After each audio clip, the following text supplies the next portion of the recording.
Ang tunay na ginto hindi kumukupas. 1,000 taon man ang lumipas. Yan ang tanda ng ilan sa mahigit 1,000 sinaunang gintong nasa pag-iingat ng Ayala Museum sa Makati. Nahukay sa iba't ibang bahagi ng Pilipinas ang mga maningning na kayamanang ito. Sila'y katibayan na may kanya-kanya ng lipunan ang mga sinaunang Pilipino sa iba't ibang kapuluan.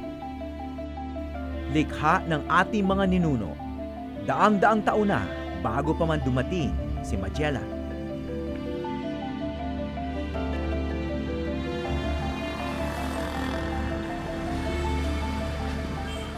Sa probinsya ng Cebu, hindi pa nakontento ang mga sinaunang bantayanong isuot ang ginto.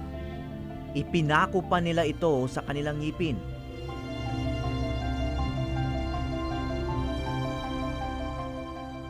Tanda na mas nakaaangat sila sa anumang hayop. Ang mga pirasong ito ng kasaysayan dito natuklasan sa Isla ng Bantayan.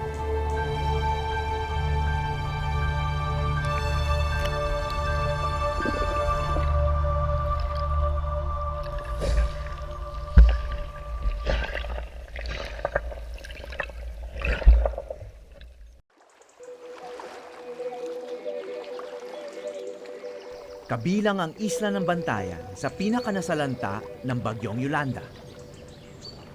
5 taon na nakalipas, ngunit ang mga residente sa Barangay Bantige hindi pa rin nakakabangon. Ngunit may biyaya rin daw na hatid ang bagyo sa parola. Dahil sa tuwing nabubulabog ng ulan ng baybayin dito, may nauungkat raw silang yaman. Pinaniniwala ang sinaunang libingan ng mga Bantayano ng lugar na ito. At kasama raw ng mga labi ang mga yamang tila inaasahang mahanap ni Roxy Morante. Si Roxy ang nakakita ng mga ngipin na may nakabaong ginto na ngayon nasa museo sa Cebu. Taong 2007 niya ito natuklasan. At bawat araw mula noon, umaasa siyang maka-jackpot muli. Pati mga bata nakikitulong na rin.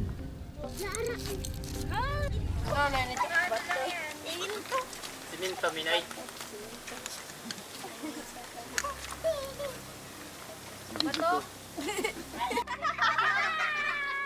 Si John Rel, may pinakita sa inyo. Anong tingin niyo doon? Ano yun? Hindi burloloy, siminto yan. Totoo. Yung totoo na burloloy. Makintab.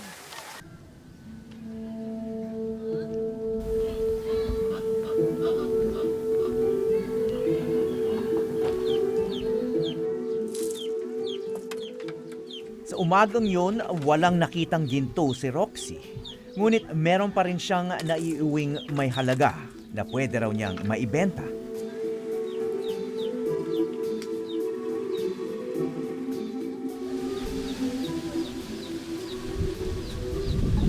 Ano puro bato? O parang native, bika. Tapos para may clay. Ano yung clay sa salita niyo? Lapok dito sa Bisaya. Lapok. Lapok. Bakit mo ginawa ito? Parang ginagaya ko lang sa mga foreigner yung sinuot nila, yung mga shell May lahat. ganyan silang suot. Oo, mga Nakikita- shell, pero mga shell lang lahat. Pupunta rin. May mga foreigner na bumibili sa inyo dito. Minsan, Pupunta Koreana. Pupunta rito Oh, sa inyo. isang beses lang, matagal na. Ah. Lahat ito, binili nila, pati ng mga kinasulat. ganun. saka yung Ganun. binili nila lahat. Hindi raw nila mabilang ang mga basag na palayok na natatagpuan nila sa dalampasigan. Ang mga may disenyo lang ang inuuwi ni Roxy. Ngunit siyempre, ginto pa rin ang inaasahan niyang matagpuan. Bakit may ginto sa ngipin, sa tingin mo? Parang pangalan na nila. Pangalan hindi. Parang ano na, may mga initial na sa pangalan nila. Ilang ngipin yung may ginto? Sa 6 na ngipin, 26 ang gold. Sa 6 na pirasong ipin, lahat ng ginto, 26. Magkano naman ang benta niyo doon? Yung pinakamalaking binta, 1.5 lang yata. Lahat na yon o Oo. isang ngipin lang? Lahat. Lahat. As yun na ngayon na nasa museum. Oo, yun. Dami rin bubog ah. So marunong kayong tumingin. Oh, ito, antique na to. O, di ba? Kayo mga millennial, alam niyo pa ba ito? Relic. Hindi lang pala si Roxy ang nakatsyempo ng ginto rito. Maayong buntag. Pakita ko na sa inyo ang inubawan. How are you? Yan, nahanap niyo yan? Oh, ito sir, yung maliit. Pwede tangtangin mo? Para i-plaster diri ba? Plaster lang ba? Sige nga, ilagay mo lang dito. Lagay mo sa kamay ko. Hindi ko kukunin. Di ba kumukuha ka di mo Pero sandali, ang tanong ko lang, saan nyo nahanap O yan? din, ano mo nakit ilaw? Saan nyo po nahanap? Dito lang. Buo na yan, ganyan, hikaw na talaga. O ginawa nyong hikaw? Ginawa nyong hikaw. Yung Pero isang piraso sir ay. ano yung mismong nahanap nyo? Yung isang piraso lang? Isang Oh, peraso. ito. Ito, Itong parang may giring, parang Yan. corona. Yan ang nakita nyo? Oh, ayaw nyo lang ibenta. Nani sa karaan din. Panagang ko ni sa ating lawas. Parang ano, para hindi matabla ng parang ano ng katawan eh, para di na sila matabla ng Parang sakit. agimat siya. Oh, agimat siya. Oh. Ah, parang anting-anting. Anting-anting. Ang isa pang nanay rito may napulot ng ginto. 15 taon na nakalilipas. Namilit man lang ni sa lapok. Hindi sa lapok ng pula ba? Lapok ng pula, mamilit. So magkuy-kuy ka, imni siya makitaan. Napakatanaw nila siya ni mo kung matulog ba dito. Oo, napatanaw na ni, gihangyo namin ni pero nakon gibaligya.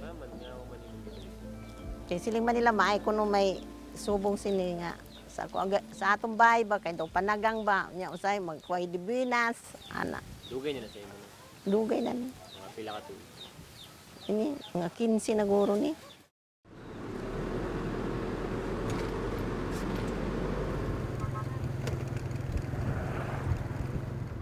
Sa katabing sityo ng Sayaw, iba ang paraan ng paghahanap ni Joy Pasilan ng mga antigo.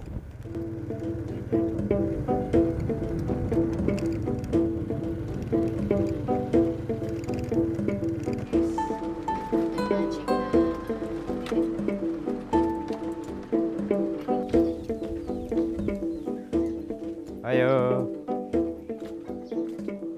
Ayo. Pintu-pintu siya na parang ahente. Astia. Adto nangahoy. Ngawi. Ako ta kuno tong ya tadyo ba. Aw adto sa ila. Sa ila aras ya. Tumatuan diri Diyos ito. Dati tulad din siya ni Roxy na nagkukutkot sa lupa. Sa ibo pini lula. Ya. Ya. Ngayon, may mga kliyente na siya na pasadyang nagpapahanap ng mga antigo sa kanya. Ako na rin ko na imukan. Imo ko sa kalibo. Dali. Baby. Yung last price na ipilaman. Pilay mo last price ba? Tapos ang presyo.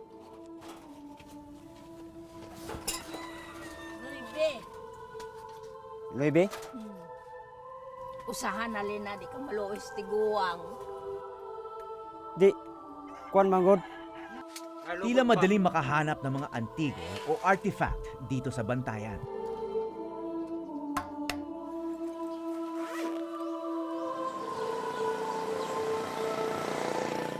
Bagkus kilala ngayon ang isla bilang isang bakasyonan.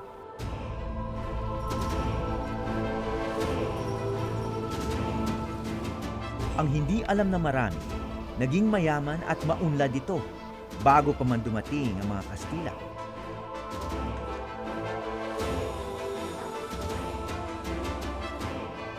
At nang dumaong rito ang mga mananakop, dito ay tinatag ang isa sa mga unang parokyang Kristiyano noong taong 1580. Nauna pa ito sa lungsod ng Cebu. Anong significance itong kota na to? Ang significance ng kota, itinayo ang kota ang kota kasi this was actually para bang against the raids nung unang panahon kasi yung Bantayan palagi siyang nire-raid ng mga pirata. So this kota was constructed sometime in the 1790s. Hitik sa yamang dagat ang Bantayan, kaya lagi itong nilulusob ng mga pirata, maski bago pa man dumating ang mga Kastila. Sa katunayan, Bantayan na ang pangalan ng isla. Panahon pa lang ng sinaunang Pilipino. Binabantayan either because the residents of Bantayan were always vigilant because the raiders were also always looking at Bantayan in order to raid it anytime. Kasi maraming raiders galing Mindanao. Bakit Bantayan ang palagi nilang ginagawang target? Basically, kasi yung Bantayan, marami kasi siyang tao eh. Tapos wala pang bundok. Kung merong bundok, meron sanang matataguan. Pero dito sa Bantayan, it's just a plain island.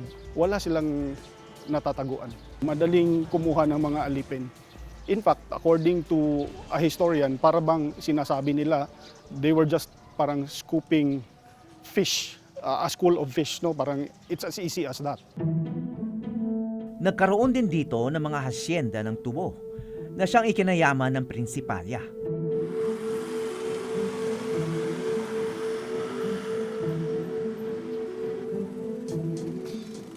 Ngunit tila ang golden age ng Bantayan nabaon na sa limot.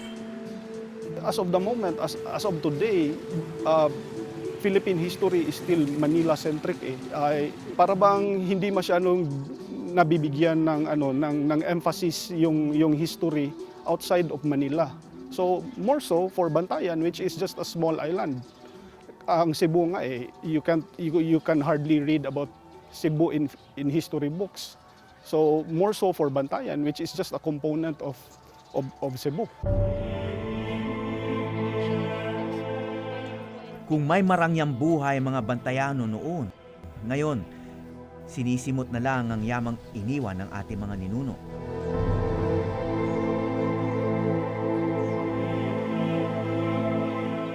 Bagamat kakaunti na lang ang nahahanap ni Roxy, ang mga ito may halaga pa rin.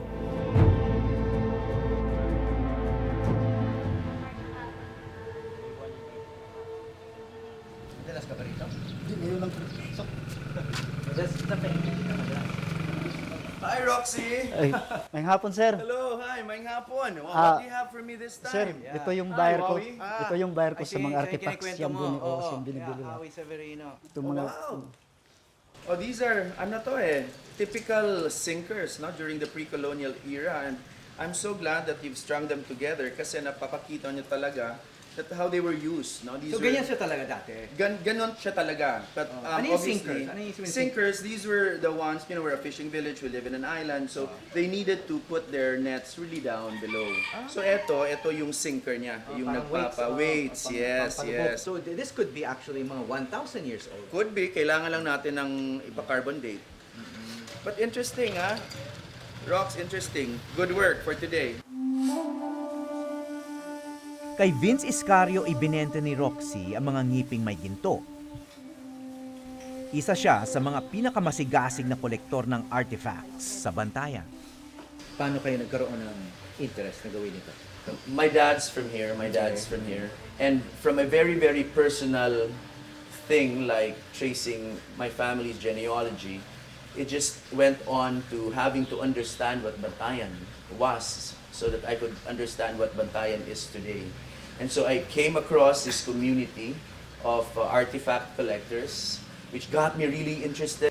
And nakakaawa naman itong mga nagagather ng artifacts kasi ito lang yung hanap buhay nila. So for me, as a way of helping them out and as a way of preserving what we could preserve, binibili ko from them. Punong-puno ng kasaysayan ang bahay ni Vince. Who's like the latest generation? My first cousin. Kabilang siya sa angkan ng mga Iscario, isa sa mga prominenteng pamilya sa Bantayan. At ang kanilang ancestral home, puno rin ng mga antigo. My grandmother usually has very, very elaborate rituals and traditions for this. This is a house of a public servant, so it's a pretty wide expanse for a sala in a town like this. But it was designed in such a way that it was enough to accommodate political leaders from the barangays. May kwento ang bawat kagamitan dito. So this one was one of At the ang isa items rito, sent to tila the raw may sumpa. artifact collector. Dahil ang isa niya raw banga umiiyak sa gabi. This is no coincidence. Nilibing ang mga ninuno ng mga taga-bantayan sa mga bangang tulad nito. At minsan, may nagpaparamdam daw. Nagwe-wail at a certain point of the night. That particular burial jar is now in the collection of in my loan collection. So, paano yung pagwiwil? Anong klaseng pagwiwil ito? Weird eh. Parang aso, parang bata na umiiyak, parang aso na umuungol. You can't really put a name to the sound.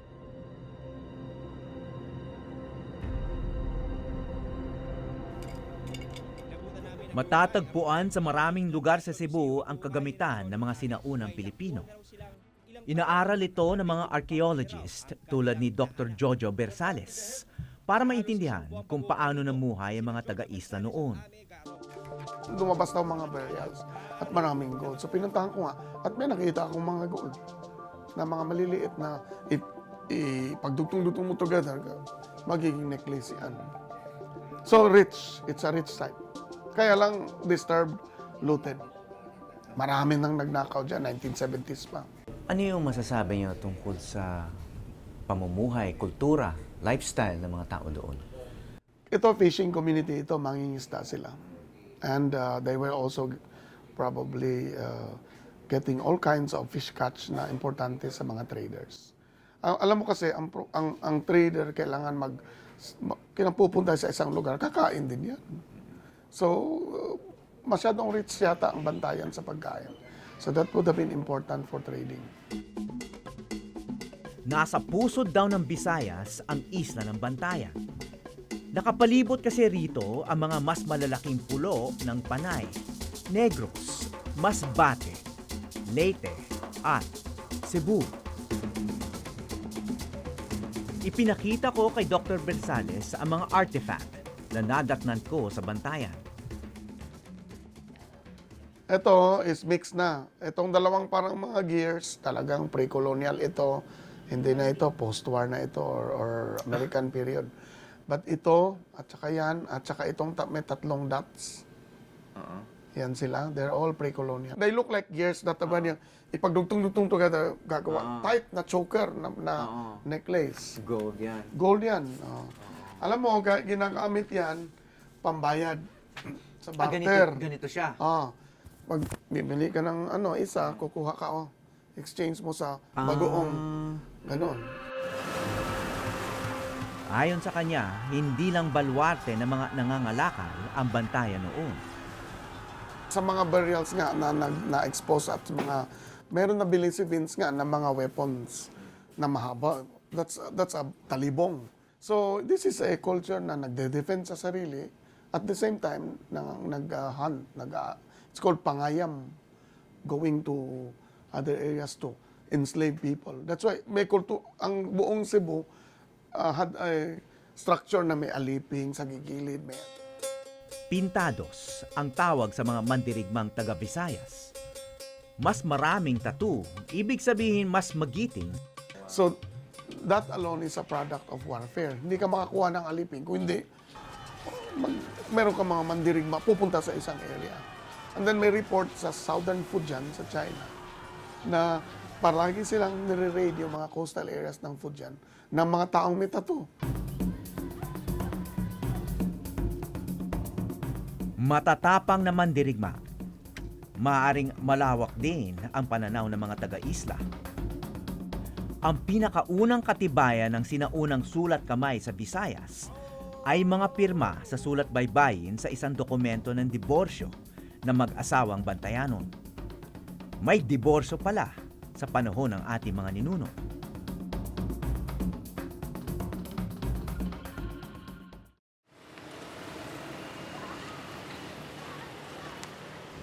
Hindi maikakaila na may mahalagang ginampanan ng Bantayan noon. Ngunit mahirap na raw pag-aralan ng lugar. Mahirap for study kasi disturbed. Meaning, na-looted illegally eh. Marami nang kumuha dyan eh. 1970s, reported na yan na ang dami daw mga buyers. Itong barangay Bantige. Where they call it Parola, where the lighthouse is.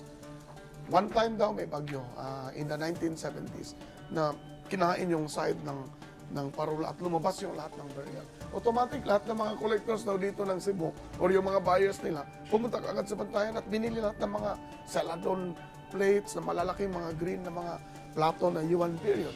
1300, 1200 AD ang date. And then dinala sa Cebu para ibenta. Nawala na ang context niya. Ano ba yung batas tungkol dito? Yung tanggal ng mga Matagal na piyesa ang na yan? cultural properties law. At pinag-ano lang yan, strengthened ng RA 166, the National Cultural Heritage Act or Law, na kung mga archaeological sites, National Museum ang in charge dyan at sila ang magbibigay ng permit. Pag wala kang permit, hindi ka makahukay. Ang mga natitirang bakas na mga ninuno ang siya namang inaasahan ni Roxy para makaahon sa buhay ngayon.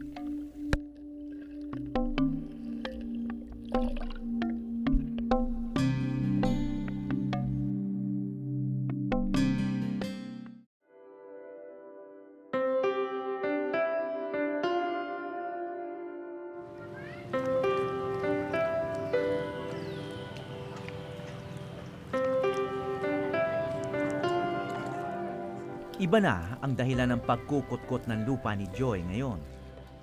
Hindi para makatsamba ng artifact, kundi para taniman ng bonsai. Ito ang kanyang pangalawang hanap buhay kapag matumal ang buy and sell ng mga artifact. So, meron kang binibenta kahapon. Ano nangyari doon? Ayun po, pumunta ko sa buyer ko. Sabi ko, ganito po, 1,000 po ang ayaw tumawad. Sabi niya, mahal. Ayaw niya. Marami po bang buyers nitong mga artifacts? Marami pang buyers? 3 po ang buyer ko po sa ano. Tatlong buyer. Isa po sa kabilang bayan, 2 po dito.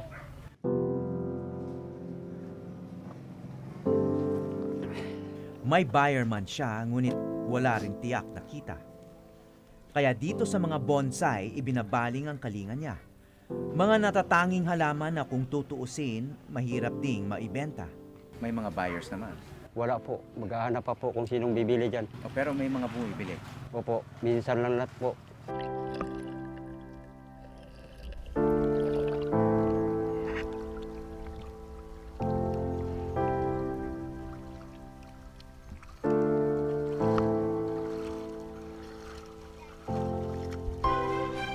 Isang piraso ng chinong ceramic lang ang artifact na nahanap ni Roxy. Ang mga pakong inipon niya, hindi artifact, kundi pangkalakal na ibebenta niya rin pag nakarami na. Marami nang nahanap si Roxy na napaka-antigo na. Ngunit hanggang ngayon, wala pa rin siyang tinatamasang ginhawa.